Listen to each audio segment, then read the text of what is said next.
Guys, I can't even be pissed because I literally saw this coming. I saw this coming. And that's the reason why in my preview I said, is Leeds going to, stop us, give us a hard time or whatever it is? And it looked like, yes, they were going to give us a hard time. That's what it looks like. And they did. They did. Let me, get straight into this game because at the end of the day, I just don't want to talk much about this very game because I don't deserve to be here and talk about Leeds scoring Chelsea. I don't think any of you would even think this would happen. And yes, I thought so because Enzo Maresca meeting Daniel Farke, like this was the third time, and the first two times that they met, he just gave Enzo Maresca, he just gave it to Enzo Maresca it was something that I was concerned. As a Chelsea fan, I was concerned. I was like, you know what, it could go south. So at the end of the day, let me just hop on it, do my research and everything, and come here and explain to you not to keep your hopes high because it's Chelsea and we're in the December curve. We are good at this. We can disappoint you.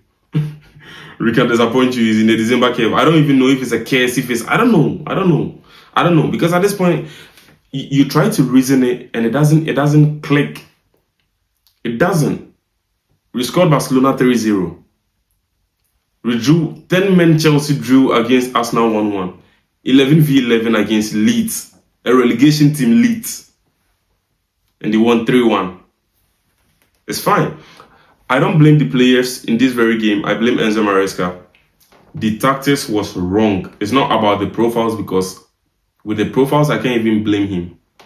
I can't blame him with the profiles that he used. It's the tactics that was wrong. He got it all wrong. And I feel he talks much sometimes. Sometimes, when, going into a game and then you don't have Caicedo, who is literally your best DM, I'll say the best DM in the EPL. You having Caicedo on red card and missing the game against Leeds. You having Regimes out. Then there is no need for you to, come out and say that Regimes is not going to play because it was literally the best DM or the best midfielder against Arsenal. It was the best. We were waiting for the Caicedo and Rice debate. But at the end of the day, it was James who won that debate. So I wasn't expecting Enzo Maresca to, go on a press conference and talk about Regimes not being available to play this very game because who are your midfielders? Romeo Lavia is injured. He's not playing. James, who was literally, your best DM or your best midfielder in your previous game, is also not playing. Says you, Enzo Maresca. We have Caicedo on red card. Who are your DMs then? You don't have a DM. You don't have a proper DM. All you have left is Andre Santos. And now Andre Santos is in a game. It's going to be just him. Is he going to outnumber 5 midfielders? No. And that's what Daniel Farke did today. Very brilliant tactical decision that he came up with. And then, just outsmarted Enzo Maresca because the 3-5-2 is a formation that he's never played in the EPL this season. Daniel Farke has never played a 3-5-2 this season in the EPL. But I told you earlier on, he's a very dynamic coach. A very, very dynamic coach. You can check out on the preview, and I was even talking about how he built up the 3-4-3 build up. That sometimes he also uses the 4-2-3-1 build up as well. But today he used the 3-4-3 build up. As I said, I gave you a stat yesterday on the number of times that they play the ball in their half and then the left wing of the field, and that's how they play their game. That's how they just defend. They sit deep, low block team, and then just their counter always goes to the left side of the field. And it's something that I thought Enzo Maresca would come up with a plan to just call off all these brouhaha, all this bullshit and all. But at the end of the day, here am I talking about Leeds beating Chelsea 3-1. It's not something that I wanted to even do, but yeah. It's not because I'm a Chelsea fan. I should always come here and talk about Chelsea's game when we win or whatever. In the 3rd minute, I'm like going into the game. In the 3rd minute, I saw something and it was very, very disturbing, I would say. And that's when we lost the game. That's when I realized that we were going to lose this game. I won't even lie. It was from the 3rd minute I started noting stuff down. Like, I'm not watching the game because I want to enjoy the game. I was watching the game on how Enzo Maresca was going to lose the game, because he lost the game in the 3rd minute. It's not, even if you're a true fan and you don't watch with emotions, but you just want to steady something in the game, then you know Enzo Maresca lost the game in the 3rd minute. Why am I saying this? In the 3rd minute, Robert Sanchez stood on the ball for like almost 10 seconds. The third defensive line of Leeds decided not to press. They were just, covering. Leeds did the zonal defending today. They didn't press often. They just tried to block the passing lanes, and they did it brilliantly. Which, I mean, at the end of the day, we lost. So then, with them being the better side, they executed the plan very brilliantly. And in this very picture, you could see that Andre Santos being there, he had 3 midfielders surrounding him. He was in the middle of 3 midfielders, and this is not a player, this is not a press-proven player. This is not Lavia, this is not Romeo Lavia who could, just find his way between 6, 7 midfielders. This is Andre Santos, who is not a press-resistant or a press-proven player. So what do you expect from him? The kind of performances that we got today is what you expect from him. Let's be honest. With Andre Santos, I respect the fact that he's growing into the team. He's growing to be that man. But you always have to match him with somebody like pair him with somebody like Caicedo, somebody who, he may do the dirty work, but somebody who will win the second balls. And with him being the main guy, me being the main 6 with nobody cleaning up all those second balls, then I think it was a foul call from Enzo Maresca. And in the 3rd minute, as I said earlier on, we lost the game. It was clear. We conceded corners. I saw Enzo Fernandez like much more furious because our players was asleep. They weren't awake to get themselves into the game and play and win for us today. And I don't even blame him. We do have 2 tall centre backs. We have Tosin Adarabiayo and Benoit Badiashile, who can't even run for their lives. Who they run like they've got eggs in their eyes and shit. Bro, just run, defend, do something for the team. Do something. That's what I want to see from you guys. Do something for the team. I'm not expecting you guys to come here, play football like some kindergarten children. Play the game. Play the game. That's what we are asking from you guys. Play the game. Do something. Do something. And I keep saying, and I'll always be saying this very thing. What will make Maresca lose his job is the playtime that he always gives to Adarabiayo. Ship that guy out. We got him for free. Sell him for like 5 million, 2 million, 3 million, whatever. Just sell him. Get him out of the team. Or let him be the uncle in the dressing room or whatever. But don't be playing this very guy. For the fact that we do have Josh Champo on the bench is what baffles my mind, bro.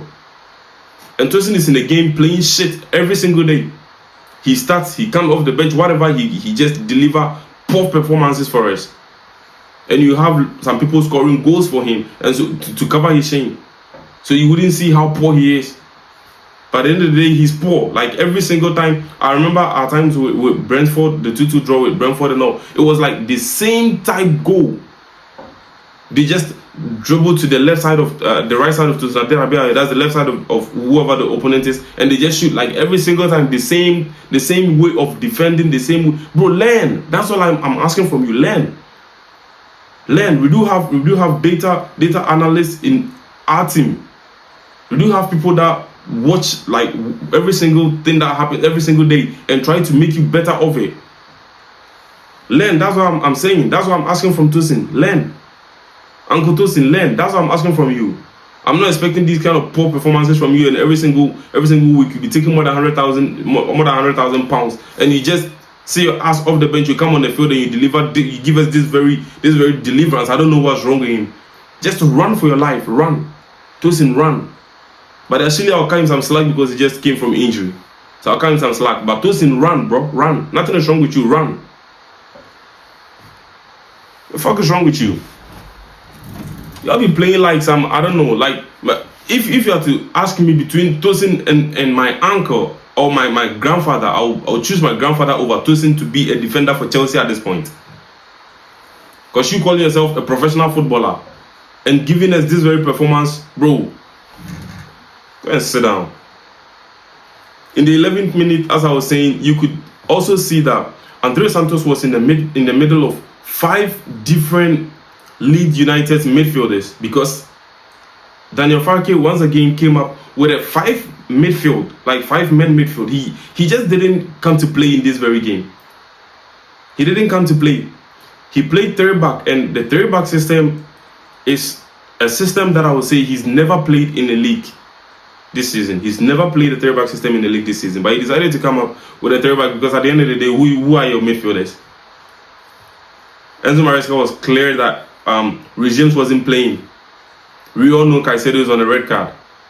Romeo Lavia is on the bench, not on the bench, but Romeo Lavia is also injured.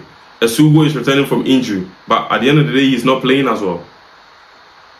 Who are your midfielders then? Andre Santos, Enzo Fernandez. But Enzo Fernandez, Andre Santos, I mean, 2 men, even if, no matter how good they are not 2 of Romeo Lavia to be given that title, press proving or whatever, to come away out of this very danger, the 5-man midfield danger. You don't expect them to do that. You just don't expect them to do that. And so he just crowded the midfield, wanted to win the second balls and everything, and he did. Look at their second goal. Look at their second goal. It was just from a poor touch straight to their player again, and boom, a goal. And once again, I don't even blame Robert Sanchez, because if you're having a player like Tosin in front of you, then you are going to be shit. Because he can't run. And he keep blaming people. It got to a time he was catching the ball like he the goalkeeper. He was catching balls. Run for your life, Tosin, run for your life. Learn. That's all we are asking from you. Learn. As I'm saying, Maresca lost the game, even with the selection and everything. He lost the game. He lost the game from the beginning. In the 11th minute, you could see, as I was saying, Andre Santos in the middle. And then every time the going gets tough, because now you know he's been crowded, right? And then you see Enzo Fernandez try to come in and help him a little bit. But at the end of the day, they are 5, you are just 2. As I was saying, what are you going to do? Nothing. In the 12th minute, in the 11th minute, you could see that, right? It was 5v1. Enzo Fernandez trying to help.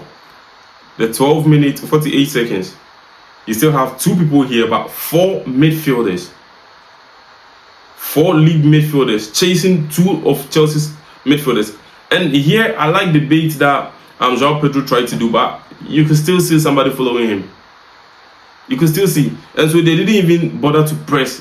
They were just trying to cut the passing lanes. Give the midfielder the ball. If you say you are the Chelsea, you are the possession king or whatever, give the midfielders the ball and start your build up.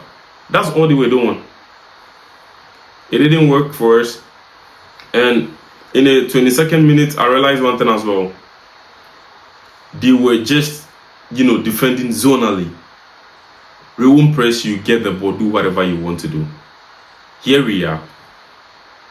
We are just waiting for you to mess up with the ball. And look at something. I told you in the preview that whenever they get the ball, their counter-attack always go to the left wing. That's what they were doing. It will always go to the left wing. 22 minutes, 20 seconds. We lost possession, boom, straight to the left wing. And they're attacking. It's that simple. Like, their play was so clear that you sitting behind the screen and not watching it as a fan, but rather as a pundit or analyst, it was so clear that, okay, this is what the man wants to do. But we had already lost the game from the beginning of the game, and everything showed. Our build-up wasn't working. And why I'm saying that Enzo Maresca lost the game and his fault is him coming into this game, he didn't have a plan for the game, like I would say.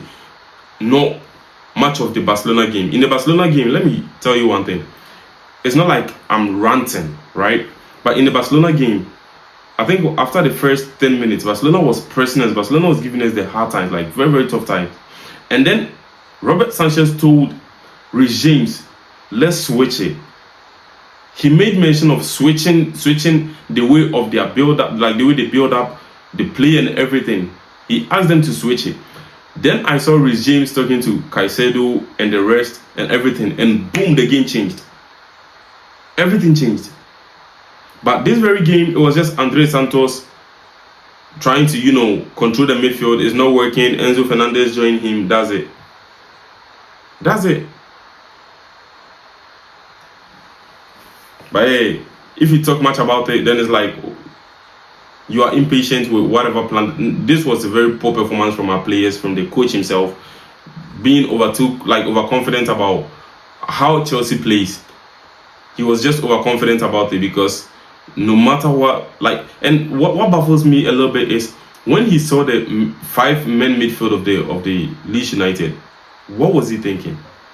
At least try and do something. It was an hour before the game. Try and tell the guys something. Let's change the plan. Let's do this. But it's because we didn't come with another plan. We didn't come with a plan B. The plan B was for plan A to work. That's what Enzo Maresca did today, and that's why we lost. That's why we lost. Now looking at the 24th minute, right? You could literally see how Leeds were bogged at the back of it, and they were defending in the 4. They were defending in a 5-3-2 formation. That's how they were defending. Back 5, let's just sit deep. That's what they were doing the whole time, and so there was no place for us to, get the ball and then penetrate, go get some goal or something. And at the end, as I was saying, they defended zonally, the pure Arsenal defense this season. So we were even lucky to score a goal. If a team is defending zonally, and in this case playing the low block, they give you the ball, do whatever you want with the ball. But I get the ball, I counter attack. I said this in the preview that's how they play their game. They will counter attack us every single day, every single time. And so I said, whoever would be my man of the match today was Robert Sanchez. But yeah, we did have Tosin as our centre back, who could not cover the ass of Robert Sanchez. So what do you expect? Nothing. As I was saying, go to a point, he was the goalkeeper for us, catching balls. Grow up, bro, and learn. I keep saying this. Tosin will be the reason why Maresca will lose his job. If he's going to continue playing Tosin, he will lose his job. Trust me. Niger, I beg you guys, Nigerians, just go carry this guy, carry him to the AFCON. Yeah, you guys should go carry Tosin to the AFCON, because he's not playing for England. With this very performance, he's not playing for England. With this very mentality, he's not playing for England. Learn, bro, learn. That's what I'm asking from you. A very poor performance today. We're even lucky we scored a goal. A very, very poor performance. And let me put this on the screen as well. As I was saying in the preview, this is how Leeds set up. A typical Leeds team, this is how they set up. Daniel Farke is, I don't know, all of a sudden he wants to be that guy. He wants to be that guy. And this is their third clash. Him and Enzo Maresca. This is their third clash, and he's won all three. So yeah, I don't know when Enzo Maresca is going to score this guy. Hopefully at the Stamford Bridge. But yeah, the fact that he scored us here, I don't think we're going to win our home game as well. I don't think so. So yeah, it's just a poor performance, and I don't even know why I'm here doing this very thing. And I keep saying, please don't forget, always get hold of your phone and do the play predictor thing. Just predict and try and get some JC, because it would be nice as a Chelsea fan. I keep saying, just try and get something, at least something that, me crying right now, me ranting, being pained and everything. I still have something that I can look up to and look up to and be yeah, at least I've got this from my team. At least I appreciate that very moment, because this is not something that everybody's going to get. There's not a chance for everybody. So try your best and win something. Just get something, to free your mind whenever we lose. And I'm talking about the signed JC. Try your possible best to get one. Just keep predicting the games And as I said earlier on, whoever watched my preview knew that this was coming. Whoever watched my preview knew it. Because yeah, I just dedicated yesterday for Leeds. I was expecting this kind of thing, but not this kind of performance from our players. And so I was tipping Chelsea to win. But with the midfield battle and everything, it was so clear that they were going to win this game, and they did. And so yeah, shout out to Leeds United. I'll just ask Enzo Maresca to do more, because we keep saying he a top manager. Yes, he keep beating the top managers, but whenever you meet these little guys and then you let them, just sodomize you here and there, then it's a problem. Then it's a problem. But yeah, hopefully we get back on our winning ways, and then I don't. One thing I don't want actually is the December kind curse. I just want everything to be over. Like, just score some goals, score some teams. Our next game is good. Like, this is how it always starts. Last season with Fulham, we named them Fulham and the boys, and we just lost a whole December to like 2 draws, 2 losses, and those are all some bullshit. Let's just try our best and break that December curse thing. And this very guy to Delap, I don't want to say anything. Delap. And Enzo Maresca, you keep telling us it's because Delap is an English boy. We all know. Because he's an English boy. How is Delap better than Magui? How? Whenever you make mention of it, yeah, Delap is bulky, Delap is this, Delap is that. He needs time, he needs this, da. Magui doesn't need time, Abi. It's okay. It's okay, we'll be there. Delap is a flop, let's be honest. He can't play shit. I don't know why he feels so heavy.